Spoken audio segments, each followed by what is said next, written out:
April 17, 1945, near Remagen, Germany. The bridge over the Rhine had fallen just days before, a vital lifeline for the retreating German army now lost to the advancing Americans. Private Hans Keller, a 22-year-old infantryman from a small Bavarian town, clutched his rifle in the muddy foxhole, his uniform torn and caked with the grime of endless retreat. He had been taught to expect nothing but savagery from the Yankees, gangsters in olive drab, ready to loot and brutalize. But as the first GIs crested the hill, shouting orders in broken German, they lowered their weapons and offered canteens of cool water instead of bayonets. Little did Hans know, this was only the beginning of a journey that would shatter everything he believed about the enemy across the ocean. Dust from exploding shells still hung in the air when Hans lowered his rifle. His hands trembled not just from the cold spring rain, but from the hollow ache of surrender. For 3 years he had marched across Europe, fueled by stories of German invincibility and American weakness, tales whispered in barracks about a nation too soft, too greedy, to stand against the fatherland's disciplined might. Now, with the Rhine behind him and Allied tanks rumbling closer, his unit's commander had given the order, hands up or die in place. Hans chose life, stepping out from the shattered trees with a white handkerchief flapping from his Mauser. The Americans moved with a quiet efficiency that surprised him. No cheering crowds of victors, no rough shoves or stripped uniforms on the spot. A sergeant with a Midwestern drawl checked his papers, noting his name and rank without a sneer. "You're coming with us, kid," the man said simply, handing over a chocolate bar from his pocket, Hershey's, wrapped in silver foil that caught the fading light. Hans stared at it, the sweetness unfamiliar after months of ersatz rations made from sawdust and whispers of famine back home. In 1945 alone, over 300,000 German soldiers like him would be taken prisoner by the Allies in the final push, many during the chaotic collapse along the Western Front. The United States, bound by the Geneva Convention since the war's start, treated capture's so-called enemy. He pocketed the chocolate, its weight a small anchor against the uncertainty. The processing took hours, but time blurred in the downpour. Hans's mind raced back to the promises of victory that had drawn him into uniform at 19. A quick war, glory for the Reich, and a Europe remade in strength and order. Now, stripped of his sidearm and laced into a queue, he overheard the GIs talking about home, baseball games, drive-in movies, families waiting with open arms. It sounded like another world, one the radio broadcasts had mocked as decadent and doomed. By evening, they were herded onto trucks bound for a port, the Rhine's dark waters fading behind. Over 425,000 German prisoners would eventually cross the Atlantic to camps in the American heartland, a number that spoke not of cruelty, but of a nation's vast capacity to absorb and contain. For Hans, the real weight settled in as the truck jolted forward. If the enemy could afford mercy like this, what waited on the other side? Shipped across the Atlantic, Hans wondered if the kindness was a trick. The ship docked under a sky wider than any he'd known. For 10 long days at sea, Hans had stared at the endless blue, the Liberty ship's engines humming with the steady power that made the Kriegsmarine's U-boats seem like toys in comparison.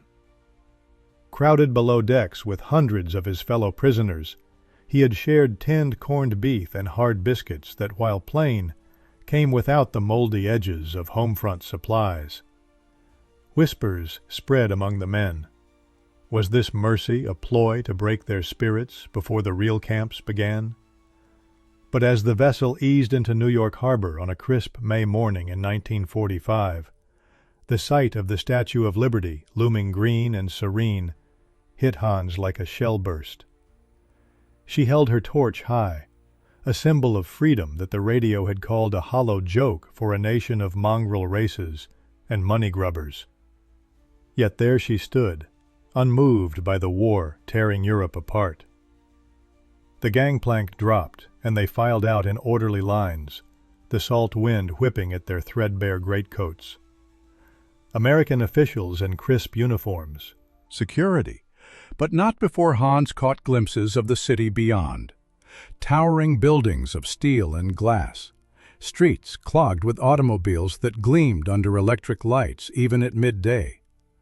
The propaganda reels had shown America as a land of slums and strikes, its people too busy chasing jazz and jazz babies to fight a real war. But the rumble of the diesel locomotive pulling them south told another story. These trains ran on fuel from endless oil fields in Texas and Oklahoma, pumping black gold that powered not just the rails, but the very ships that had sunk the German fleet. Hans pressed his face to a crack in the blind, watching the landscape unfold, farms bursting with golden wheat, silos fat with grain, and billboards advertising sodas and cars as if war were a distant rumor. How could a country so wasteful, so focused on comfort, outproduce the fatherland's iron will? The doubt gnawed deeper, a quiet erosion of the certainties drilled into him since boyhood. As the train clattered through the night, stopping only for water and more food handed through the cars, fresh apples and cheese that made his mouth water, Hans thought of his sister back in Munich, scraping by on potato peels and turnip soup. Letters from home, censored but vivid, spoke of lines for bread that stretched blocks, and children playing with shrapnel for toys. Here, in enemy hands, he had eaten 3 times already without a fight. The other prisoners murmured about it too, old-timers from the Africa Corps, sunburned and cynical, admitting that the Yankees' machines didn't lie like Goebbels' broadcasts. One man, a former baker from Hamburg, calculated aloud the calories in the meal they'd just wolfed down. Over 2,000 in a single sitting, more than a week's ration in the ruins of the Ruhr. It wasn't just food. It was proof of a prosperity the war had starved from Germany, built on factories that hummed day and night, while the Luftwaffe scrambled for fuel. By dawn, the train slowed into the flat expanse of Texas, the air turning dry and hot even in spring. Dust devils danced across scrubland, dotted with cattle grazing on grass that seemed to go on forever. Hans felt small across 1,000 acres of flatland, framed by watchtowers that hummed with the quiet watchfulness of men who knew the war was all but won. No snarling dogs or armed patrols kicking at heels, just MPs in pressed uniforms directing the new arrivals to lines for delousing and issue of clothes. Hans had pictured barbed wire as the gateway to starvation and beatings, the kind drilled into every Wehrmacht recruit through grainy films of Allied camps. Instead, the air carried the faint scent of fresh paint and laundry soap, and a breeze rustled American flags, snapping crisp and clean from poles. This was no prison of despair. It was a machine, built to hold and sustain, overseen by the Red Cross to ensure no horrors slipped through the cracks. They marched in formation to the administration hut, a sturdy building with electric fans whirring overhead, cooling the room where clerks typed names onto cards. Hans's group, about 200 men from various fronts, including some Luftwaffe ground crew with haunted eyes, was assigned to Barrack 12, a long wooden structure with screened windows to keep out the flies. Inside, the bunks were stacked 3 high, but made up with clean wool blankets and pillows that smelled of sunlight, not mildew. A latrine and showers stood at the end, tiled and plumbed with hot water that ran steady when he turned the faucet later that afternoon. Electricity buzzed from bulbs that would glow all night, a luxury rarer than meat in the blacked-out cities of home. German prisoners in these American camps received 3 square meals a day, totaling around 3,000 calories, more than what civilians scraped together in bombed-out Berlin, where ration cards bought mostly air and rumors of the next air raid. The Geneva Convention wasn't just words on paper here. It shaped every meal and bunk, turning captivity into something almost routine, like a factory shift. As Hans claimed a lower bunk and stowed his few belongings, a photo of his family creased from the journey. His dog tags. He noticed her for the first time. Greta Müller, a 24-year-old telephone operator from the Auxiliary Corps, had been captured with a signals unit near the Rhine. Her uniform skirt hemmed short, but her posture straight as a rod. She stood apart in the women's section nearby, her dark hair pinned back, eyes darting like mine flashing to the chaos of retreat, where every shadow hid threats. In these camps, women like her got private quarters and medical checks, a dignity that chipped away at the fear like water on stone. Hans sat on his bunk that first afternoon, running his fingers over the smooth wood, so different from the splintered crates he'd slept in during the Ardennes winter. The myths of American disorder, strikes crippling their war machine, soldiers more interested in Hollywood than heroism, crumbled under the weight of this place. Hereford wasn't opulent, but it was orderly, powered by the same ingenuity that had flooded Normandy beaches with endless supplies. A few prisoners grumbled about the fences, but others, like an older sergeant from Rommel's corps, pointed out the baseball diamond in the distance, where guards played after hours as if to show life went on. It was subtle, this assault on the mind. No propaganda lectures, just the quiet proof of a system that fed its foes without breaking them. Hans lay back, the bulb above casting steady light, and wondered how long his certainties could hold against such everyday strength. The camp's rhythm was settling in, bells for roll call and lights out, but the real test loomed with the evening meal. But hunger taught the real lesson at mealtime. The line for food smelled of things he'd only dreamed about, fresh bread baking somewhere distant, mingled with the tang of canned meat and something rich, almost like coffee. At 1800 hours, a bell clanged across the camp, and the prisoners filed into the mess hall, a long hall with benches bolted to the floor and windows open to the evening breeze. Hans's stomach growled, a reminder of the thin porridge he'd shoveled down in foxholes, always wondering if tomorrow would bring the same.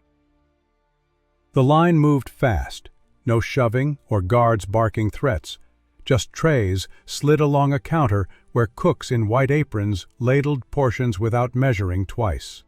For a man who had scavenged turnips from frozen fields in the east, this felt like a trick of the light, abundance laid out as if the war hadn't touched this corner of the world.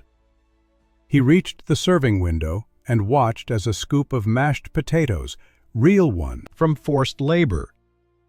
The United States shipped canned goods like Spam and Maxwell House coffee across oceans and continents, its factories churning out enough to feed armies and prisoners alike, a testament to assembly lines that never stopped, even as Europe starved.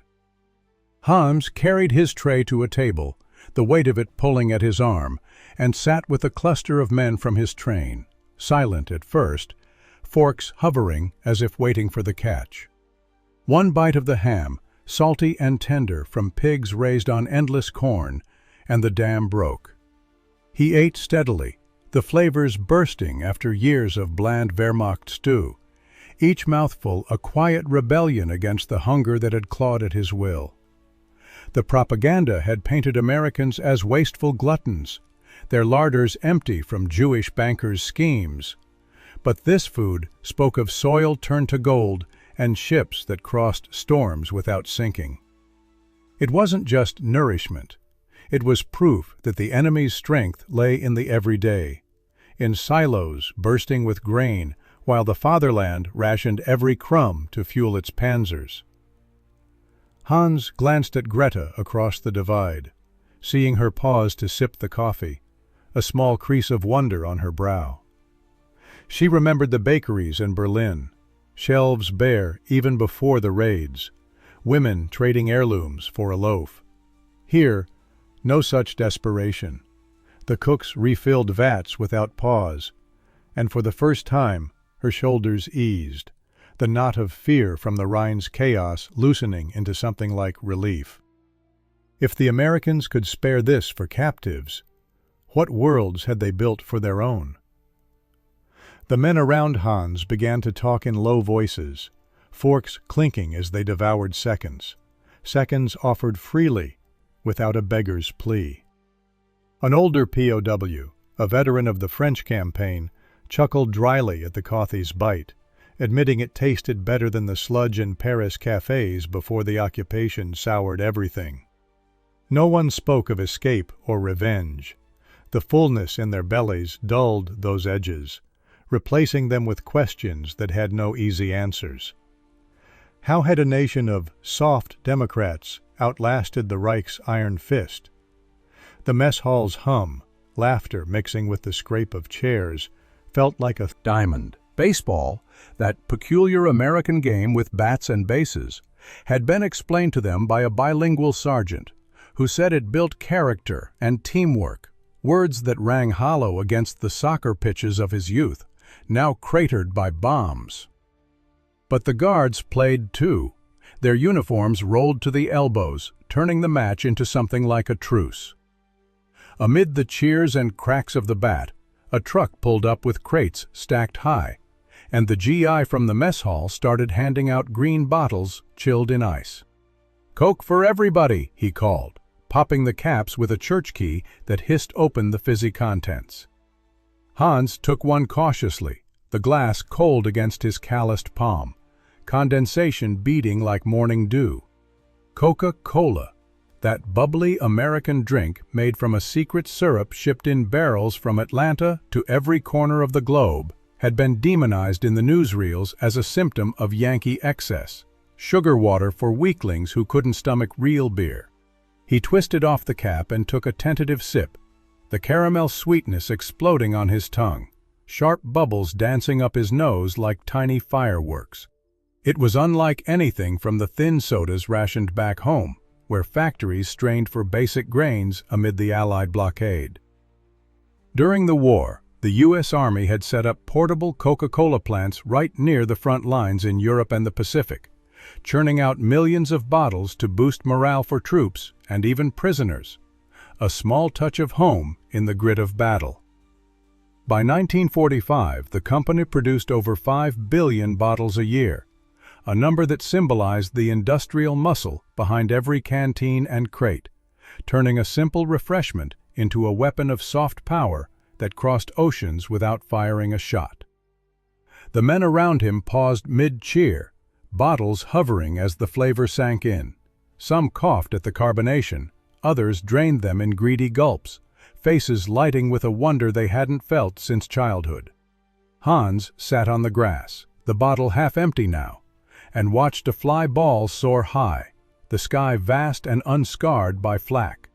This wasn't the poison of decadence. It was the taste of a world built on plenty, where a factory could spare sweetness for strangers in chains. The propaganda had sworn that Americans lived hand to mouth, their economy a house of assault on the walls he'd built around his beliefs. It wasn't the grand victories or the Führer's speeches that made a nation strong. It was these small rivers of plenty, flowing from lands untouched by the war's hunger. The other prisoners traded glances, no words needed. The doubt had taken root, watered by fizz and flavor. One man, a former radio operator, joked in a whisper that if the Reich had coke plants instead of wonder weapons, the tide might have turned. Laughter rippled, light and unexpected, cutting through the afternoon heat. For Hans, the bottle's emptiness mirrored the hollowing inside him. What if the enemy wasn't the monster, but the mirror showing Germany's own cracks? Yet ice cream waited to melt the last defenses. On a sweltering afternoon, trucks arrived with frozen treats. The Texas heat pressed down like a blanket in early June, turning the camp's dirt paths into ovens that baked the soles of boots. Hans had settled into the rhythm of camp life. Morning formations, afternoon work details like repairing fences or sorting mail, and the days blurred into a strange normalcy. But that Wednesday, as the buzzer sounded for a special assembly, a rumble from the gate drew every eye. 2 refrigerated trucks, their engines growling softly, backed into the yard near the recreation area, flanked by guards who grinned like kids at a fair. Word spread fast. Ice cream from a dairy in Amarillo, a treat to beat the heat. The prisoners formed lines without prodding, curiosity overriding the usual grumbles. While in the women's compound, Greta heard the chatter and edged closer to the fence. Her curiosity piqued by the unfamiliar word ice cream, translated by a helpful MP. The line snaked forward, and soon Hans held a paper cup filled with smooth vanilla scoops, topped with a drizzle of chocolate syrup from a squeeze bottle. The cold bit his teeth first, a shock after years of tepid water and watery soup, then melted into creamy sweetness that coated his tongue like a hug from forgotten summers. No ration lines or coupons here, just generous portions handed out with spoons, enough for seconds if a man asked politely. Greta received hers from a women's detail. Across the yard, men who had stormed beaches and held lines now whooping at a brain freeze or trading jokes about the flavor's richness. Hans leaned against a post, the sun warming his back as the coolness slid down his throat, and watched a group of younger prisoners mimic kids, sticking out tongues blue from the cold. It was frivolous, this indulgence, the kind of waste the Reich had scorned as Yankee decadence, energy better spent on tanks than treats. But in that moment, the laughter rang true, cutting through the propaganda's grim mask of enemy inhumanity. No hidden motives, no tricks, just a shared pleasure that humanized the guards too, who joined the line with their own cups, nodding hellos as if neighbors at a block party. For Greta, haunted by the silent nights after retreats where comfort was a distant memory, the first smile tugged at her lips unbidden. The ice cream, a small thaw in the frost of fear, revealing that the Americans hid no monsters, only men who knew how to pause for sweetness amid the storm. The event wrapped up with empty cups tossed into bins, the trucks rumbling away as the heat reclaimed the air. Hans walked back to his barrack, the taste lingering like a promise of simpler times, and felt the last barriers shift inside him. This wasn't about breaking spirits. It was about showing a world where war didn't strip every joy away. The other women clustered around Greta, their voices soft with wonder. Had the enemy always been this way? Or was it the camp's spell? Whispers of home crept in, of families who might never taste such things again. But the doubt now pointed outward, at the lies that had marched them into the fire. In the quiet after, the camp felt less like a cage and more like a window, cracked open to truths too sweet to ignore. As routines set in, deeper talks began. Nights under electric lights sparked whispers of doubt. As the summer deepened in the Texas heat, the barracks became a world unto themselves, lit by steady bulbs that banished shadows from every corner and allowed sleep to come without the dread of midnight raids. Hans lay on his bunk after lights-out grace period, the hum of fans mixing with the low voices of men huddled in clusters, sharing where leaders carved up the Reich's future like a holiday roast. An older POW, Klaus from the Eastern Front, read aloud in halting English the stats on U.S. production. Over 300,000 aircraft built since Pearl Harbor. Factories in Detroit turning out cars one day and bombers the next. 80% of us get this now, Klaus muttered, waving the paper. By 1945, it's not just whispers, it's proof in print. No heavy labor dragged them down here, just maintenance shifts that paid in camp credits for extra soap or writing paper, leaving evenings free for this slow unraveling. Hans argued at first, his voice sharp with old fire. The Americans were lucky, that's all, dodging bombs while Germany fought the real war against Bolshevism and gold-grubbing foes. But the others pushed back gently, recounting glimpses from the trains, the endless fields, the glowing cities at night, built not on conquest, but on a system that let workers own their tools and vote their leaders. Across the divide, in the women's quarters, Greta sat with a few others under a similar glow, their talk softer but no less charged. A radiogram had played earlier that day, voices from New York describing VE Day celebrations with bands and flags. No mention of the ration lines or rubble she knew from letters. One Helferin, a typist like her, recalled the propaganda films showing Yankee soldiers as cowardly jazz lovers. But here the MPs patrolled with books in pockets, quoting Lincoln on freedom as casually as weather. "They treat us like soldiers, not prizes," Greta said quietly, her fear from the capture's chaos fading into confusion. Why no rough hands or dark cells, when the radio swore of Allied savagery? The abundance chipped at it all. Clean uniforms issued without demand. Medical visits that mended without judgment. It wasn't kindness to break them. It was the everyday order of a place where women worked radios and offices without the shadow of total war hanging over every call. Doubts bloomed in those talks, mirroring the men's. America's weakness had forged an empire of plenty, while the Reich's strength starved its own dreams. As the nights wore on, the whispers grew bolder, debates turning to what-ifs. If the factories had hummed for peace of envelopes waited, sorted by the Red Cross volunteers in their white armbands. Hans's name was called third, his heart quickening at the sight of his mother's careful script on a thin letter from Munich, postmarked weeks ago after a long delay through neutral channels. He retreated to his bunk with it, the paper flimsy from wartime shortages, and unfolded it under the steady lamp that never flickered out. The words spilled out in a rush.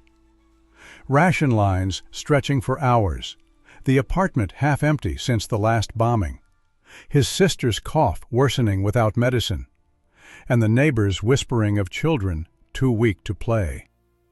"We pray for your safety, my boy," she wrote, "and dream of the day you return to a stronger Germany." No blame, just quiet endurance that twisted like a knife. Hans sat there, the letter trembling in his hands, while around him men read similar tales, fathers gone missing, farms stripped bare for the front. In contrast, his body had filled out these months, the steady meals adding pounds he hadn't carried since enlistment, clothes hanging looser at first, then fitting snug as muscles returned.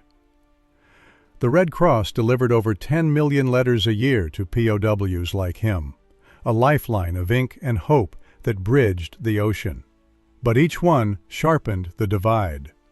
Back home, German civilians scraped by on less than 1,000 calories a day in the summer of 1945.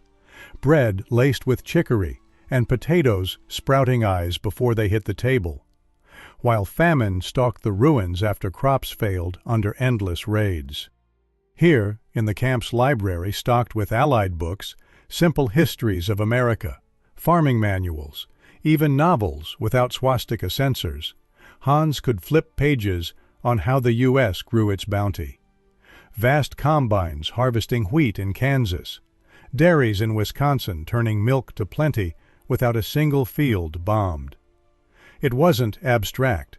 It was the shelves of Spam and flour that fed him now, proof that factories, not just front lines, decided wars. Greta received her bundle too, a packet from Berlin, where her aunt described the silent streets after curfew, women foraging in parks for weeds to boil into soup.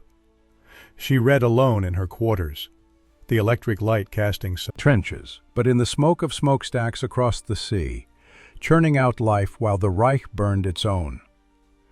As the evening cooled, Hans folded the letter away, tears hot on his cheeks that he wiped quick before bunkmates noticed.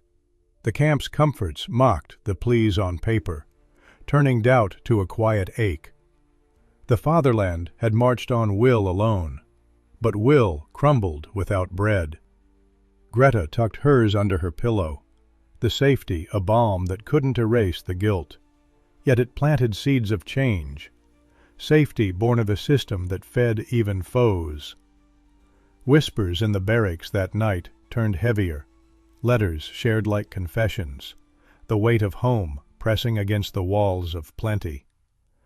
No one spoke of glory anymore, just the hard truth edging closer. But one event pushed him to the edge. During a camp visit, a simple choice changed everything. August heat shimmered off the parade ground as Red Cross inspectors arrived in a convoy of jeeps, their white vehicles kicking up dust that settled like fine powder on the assembled prisoners. Hans stood in formation with the men, the sun beating down, but the air buzzed with a different energy. Visitors meant news from outside, perhaps packages or talks of release as the war dragged to its official end.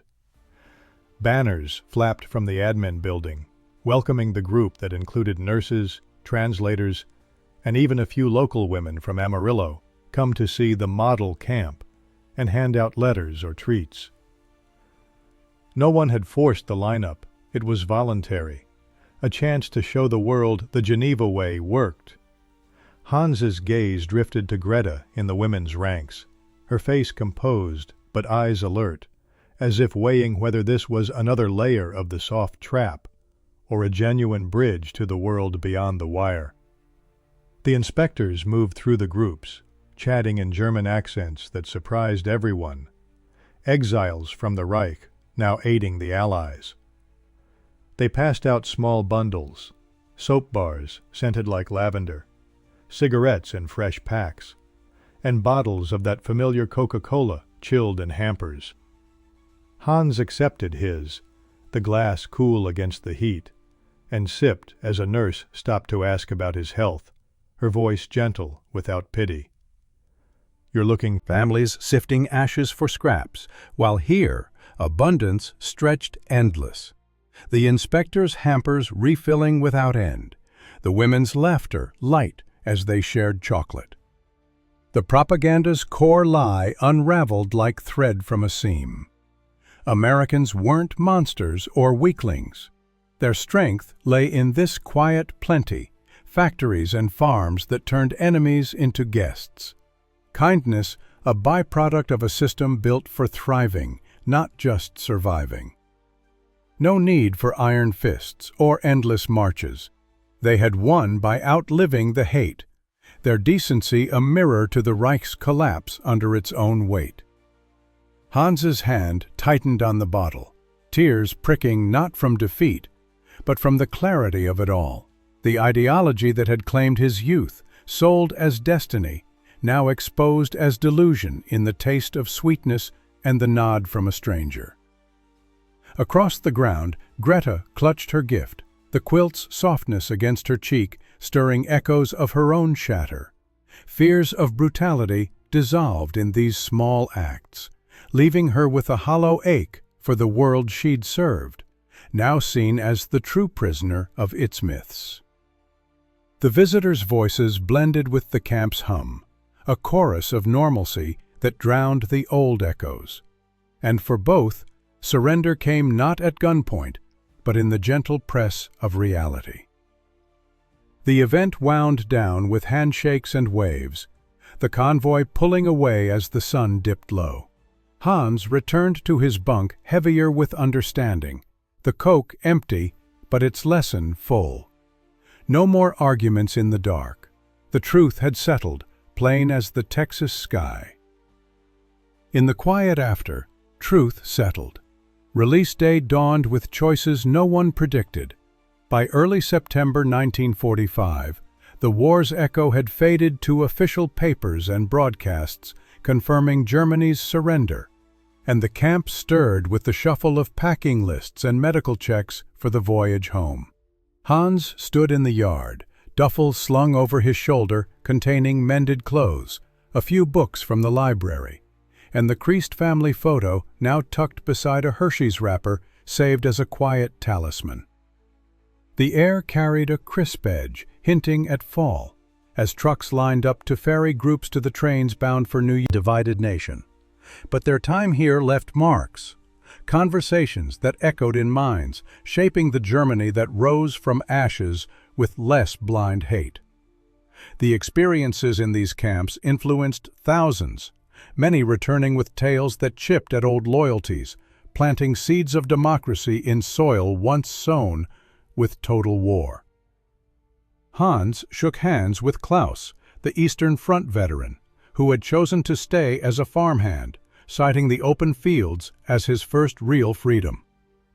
"Go back," Klaus said with a nod, "but carry this.